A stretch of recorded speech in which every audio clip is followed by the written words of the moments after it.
వాళ్ళకి రిలేటెడ్గా ఇప్పుడు వాళ్ళకి మీరు మీ అనుభవం నుంచి మీరు సజెస్ట్ చేయాలని నేను కోరుకుంటున్నాను. Okay, so first of all Raju మంచి టాపిక్ తీసుకొచ్చిండ్రు.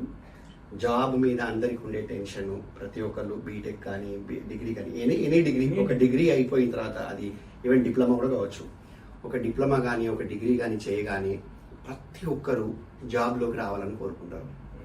అసలు ఫస్ట్ నా క్వశ్చన్ ఏంటంటే, చదువుకి జాబ్కి సంబంధం ఏంటి?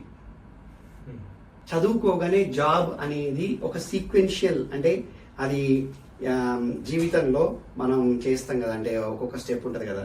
మనం పుట్టగానే ఏడవాలి, తర్వాత పాలు తాగాలి, తర్వాత కొంచెం అన్నం తినాలి, అంటే కొంచెం బేసిక్ సాఫ్ట్ ఫుడ్ తినాలి, తర్వాత రైస్ తినాలి, తర్వాత మెల్లిమెల్లిగా ఏ చికెన్ ఎక్కువ నడవాలి, అంబాడడం, నడవడం, పరిగెట్టడం, ఇట్లా ప్రతిదానికి ఒక సీక్వెన్షియల్ ఉన్నట్టుగా చదువు తర్వాత జాబ్ అనేది ఒక సీక్వెన్షియల్ అయిపోయింది. కంపల్సరీ జాబ్ అన్న ఒక మెకానిక్ థాట్ లో సమాజం ఉన్నది.